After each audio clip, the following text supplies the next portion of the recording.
मुचा मुचा जागर दीप।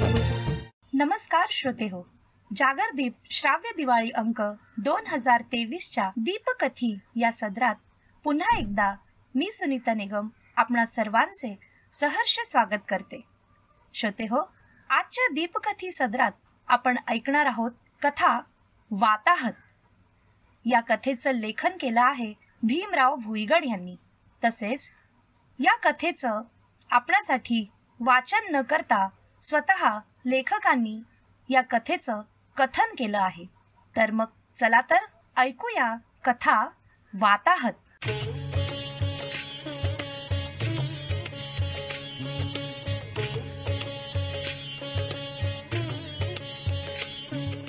वाताहत। तिने हळूच फाटक ढकलले आणि ती आत घुसली। हळूहळू पायऱ्या चढत तिने श्वेतवेत्री बंद केली आणि बेल वाजवली। कोण आहे? आतून आवाज आला। मी आहे सर, कांता नांडगे। काय काम आहे? साहेबांना भेटायचं आहे। साहेब आता भेटणार नाहीत, 5 वाजेला या।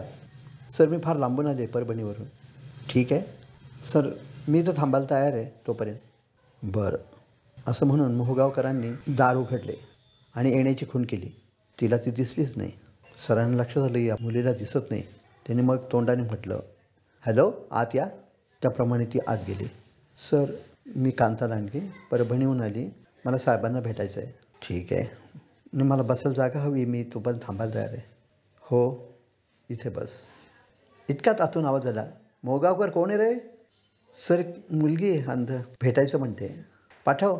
हां थांब, दिसत नाही ना, मग हाताला धरून आण। हो सर। आणि अशा रीतीने कांताने प्रवेश केला। Good evening sir.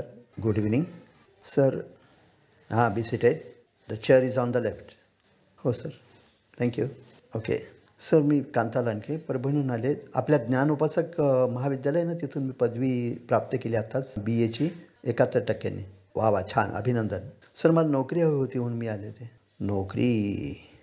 एक काम कर बेटा, इथून रेल्वे पकड, नांदेडला जा, तिथून पुढे ती रेल्वे बोधडीला जाईल, त्या बोधडीला उतर, तिथं अंधांसाठी आश्रम आहे, तिथून नोकरी मिळून जाईल। हां? नाही सर, मला आपल्याकडे नोकरी हवी आहे। नाही, दृष्टीबाधितांसाठी आम्ही काही करत नाही आहे, म्हणजे अंधांसाठी आमच्याकडे काही नाही आहे। नाही सर, तसं नाही, आपल्याकडे साखर कारखाना आहे ना, आपण चेअरमन आहात तिथे। तर त्या दुधना सहकारी साखर कारखान्यात मला नोकरी हवी। सर मी टेलिफोन ऑपरेटरचा कोर्स केलेला आहे आणि इथे पोफाळी, डोंगरकडा, विनायकराव पटवर्धन अशा आपल्या मराठवाड्यात साखर कारखान्यामध्ये अंध नोकऱ्या करतात, तशी नोकरी मला हवी आहे आपल्या कारखान्यात। नाही हे बघ, मी डायरेक्टरांशी बोलतो आणि तुला कळवतो। हां, तू मोबाईल नंबर ठेवून जा आणि तुझा पत्ता येते। हो sir, thank you sir. Okay, all right, that's all right, ये। त्याप्रमाणे कांता निघाली, घरी आली, आनंदी होती ती। तिला माहिती होतं काहीतरी आपल्याला यश येणारच। ती दुसऱ्या दिवशी कुमुदकडे गेली, तिची जीवाभावाची मैत्रीण कॉलेजमधली। तिने वडिलांना आग्रह केला, पप्पाश्री, ही माझी मैत्रीण आहे कांता, माझ्या वर्गात होती, खूप हुशार आहे, आणि ना ती जरा परिस्थितीत अडकली आहे, नाजूक परिस्थितीची, तिला मदत करायची, आपल्याला तिला नोकरीला घ्या ना। बेटा मी प्रयत्न करतो म्हटलं तिला। बरं ठीक आहे, तू ये आता, मिळून जाईल तुला नोकरी। तिला खूप बरं वाटलं, आता आपलं काम नक्की होणार। अर्थात अंध मुलींच्या समस्या अंध मुलांपेक्षा नक्कीच जास्त असतात। एकतर फिरताना कोणी मदतनीस स्त्री असेल तर ती पूर्ण आत्मविश्वासाने सोबत राहू शकते, पण मुलाच्या बाबतीत तर फारच अवघड। तरीही ती वाटचाल करत होती आपल्या जीवनाची। एक दिवशी दुधगावकरांनी तिच्या मुलीला विचारलं, कुमोद बेटा, बरं आहे तुला? हो पप्पाश्री, आता बरंच म्हणायचं। तू औरंगाबादहून आलीस ना इलाज घेऊन? हो पप्पाश्री, त्या आमखासच्या दवाखान्यात काय मशिनी मोठ्या मोठ्या, आणि बापरे काय धाव होतो मला। बेटा कॅन्सर हा असाच असतो, होईल बरा, काय चिंता करू नको। आणि एक दिवशी कांताला कॉल आला, फार आनंद झाला। ती कारखान्याला सुद्धा जाऊ लागली वेळच्या वेळी, मनमिळाऊ होती ती, तिची वृत्ती आनंदी होती, तशीच ती लाघवी पण होती, कोणाला कधी दुखवायची नाही, नोकरी वेळच्या वेळी करायची, वेळेच्या अगोदर पोचायची। असंच 2 वर्ष निघून गेली, नोकरी छान चालली होती। एक दिवशी तिला कुणीतरी सांगितलं की औरंगाबादला कार्यक्रम आहे, तू चल, तिथं साहित्य वाटप चालू आहे। ती गेली आनंदाने, पण पाहते तर पूर्ण आलं आणि गाडी अकोल्याला चालली। बापरे, तिला वाटलं माझी फसवणूक होते, एक अंध व्यक्ती मला फसवून नेतोय, अंधाची समस्या समजू नये। तिला खूप राग आला. ती पौर्णिला उतरली, घरी आली आणि आता तिने कोणाच विश्वास ठेवायचा नाही असं ठरवलं. सावध झाली ती. असं बऱ्याच वेळा तिच्या बाबतीत झालं. कोणी तिला काहीही थाप मारायचं आणि कुठे नेण्याचा प्रयत्न करायचं. आता ती चांगल्यापैकी सावध झाली. ती तिच्या मैत्रिणीकडे जात असायची. एक दिवशी तिच्या शाळेचाच मुलगा आला, जुना विद्यार्थी. हे बघ मुली, मी तुझ्या ओळखीचा आहे. शिवाजी सावंत माझं नाव. शिवाजी? हां, तो मृत्युंजय लिहिणारा. शिव्या, खोटं बोलू नकोस. तुला काही येत नाही. अरे मी त्याच्याहून तुला चांगलं काहीतरी घडवून दाखवेन. हां, म्हणजे कसं आहे, मी म्हणायलो तू माझ्याबरोबर चल, तुझं जीवनच सुधरून टाकेन. ती म्हणाली नाही नाही, माझं करिअर मला करू दे बाबा, तुझ्यात मी काही गुरफटत नाही. पण तो सततच चक्रा मारू लागला, गाणी म्हणू लागला, छान रंजन करू लागला, जोक सांगू लागला. हळूहळू तिचं मन जिंकू लागला आणि त्यांचे ऋणानुबंध वाढले. त्यांनी लग्न करायचं ठरवलं. अर्थात तिने त्याला विचारलंही की तू इतकी दिवस कसा शिंगल आहेस, असं कसं? आपलं काय मनावर, मला गाण्याचा नाद, गाण्याचाच आपण माझं वेळ घालवतो. बरं, तिने विश्वास ठेवला.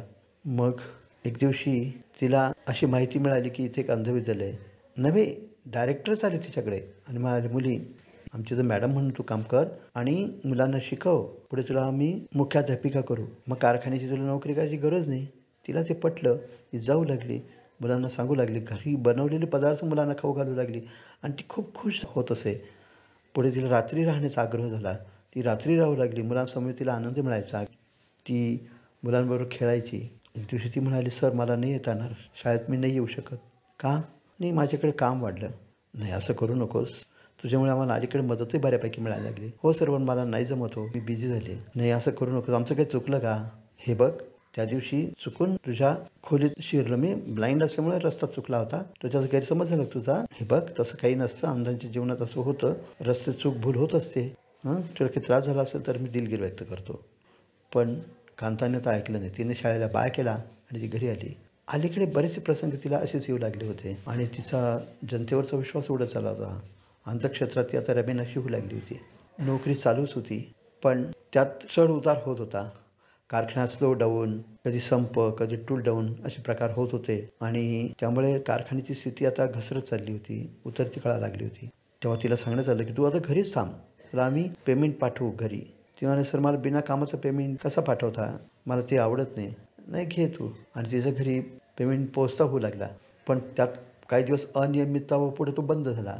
ती पुन्हा कुमोदकडे गेली. कुमोद, काही कर, आता माझी फार वाताहत होती. शिवाय मला अलीकडे तितकंसं बरं वाटत नाही, मलाही फार त्रास होतोय, मलाही अजून दवाखाना वाढलाय. हो, अरे. तिने पुन्हा वडिलांना सांगितलं. वडील म्हणाले, हे बघ मुली, आता माझ्या हातात फारसं काही राहिलं नाही आणि डायरेक्टर बॉडीमध्ये आता मला कसं आहे, सगळ्यांच्या समोपचाराने घ्यावं लागतं, मला काही करता येत नाही. पण मी एक काम करू शकतो, परभणीत जिथे आमचे काही ऑफिसर्स राहतात किंवा इतर उच्च पदस्थ लोक राहतात, अशा वस्तीला टेलिफोन बूथ चालवण्यासाठी, STD PCO चालवण्यासाठी जागा देतो. तिथं तिनं राहायचं आणि तिथं राहण्याची सोय तिथेच करतो. तिला खूप आनंद झाला, कारण ही नसे थोडके. त्याप्रमाणे तिने पुढची कालक्रमणा सुरू केली. शिवाजी सावंत येतच होता. एक दिवशी तिला काही वेगळं वाटायला लागलं. ती दवाखान्यात गेली आणि तिला धक्का बसेल अशीच बातमी कळली. बापरे, आता ती गरोदर होती. तर लग्नाआधी ती खूपच घाबरली. ती शिवाजी सावंतला भेटायला नांदेडला गेली. नांदेड स्टेशनवर पोहोचते तर तिला कळलं शिवाजी सावंत तिथे रेल्वे अनाउन्सर आहे, पण खूप दिवसापासून तो येतच नाहीये, गैरहजर असतो. तेथील लोकांनी सांगितलं, त्याचं काय खरंय, तो तमाशात गायन करतो, तिकडच रमतो, त्याला त्याचीच आवड आहे, कशाला एक जागा अडवली काय माहीत. बापरे, ती तर चक्रावलीच, काळी झडझड करायला लागलं. ती मनाने खचली आणि ती खूपच खंतावली. आता करायचं काय? आता तिला खूप वाईट वाटायला लागलं की आपण काहीतरी फार मोठी चूक केली, विश्वास ठेवला. ती पुन्हा गेली. सर मला त्यांच्या घरचा पत्ता तरी द्या. पत्ता?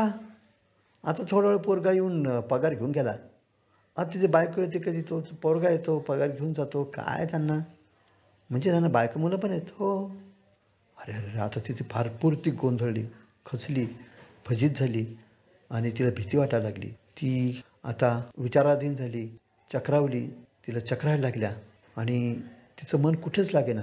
ती अगदी म्हणजे अशी भांबवली की तिला वाटायला लागलं आता म्हणजे जग आपल्या अवतीभोवती फिरतंय.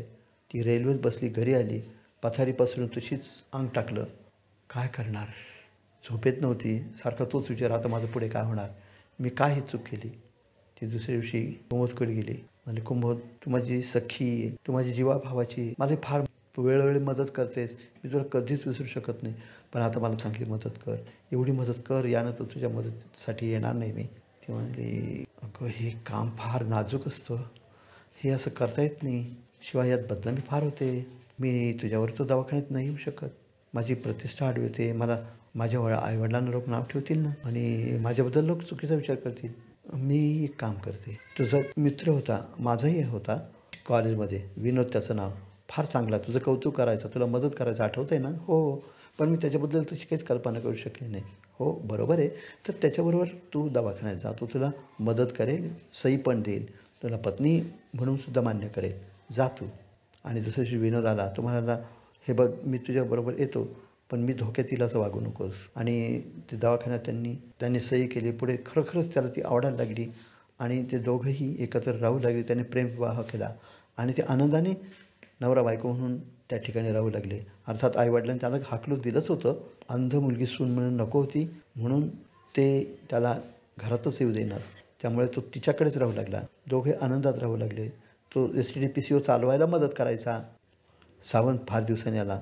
तो म्हणलं, हे पहा, तिने त्याला सगळं चक्क सांगितलं, माझ्याजवळ येऊ नको. तो म्हणलं, बघ मी तुझ्यासाठी चांगली योजना आणली, हे ना, हे तुझं गाळा, हा आपण तुझ्या नावावर करू, मी तुला मदत करतो, पैसा भरतो, कोर्टात केस टाकू, मी तुला वकील चांगला शोधून देतो. तिने विश्वास ठेवला आणि पण तिला भीती वाटली. तो म्हणलं, काही काळजी करू नको, तू एकदा जर तुझ्या नावावर केलं ना, तिथं तू जागा बांधून काढशील, खालीवर बांधशील, तुला मोठं दुकान टाकता येईल, STD-PCO, झेरॉक्स आणि आणखी काही काही करता येईल, आणि शिवाय तू वर राहू पण शकशील, हे फार छोटं आहे तुझ्या बाबतीत.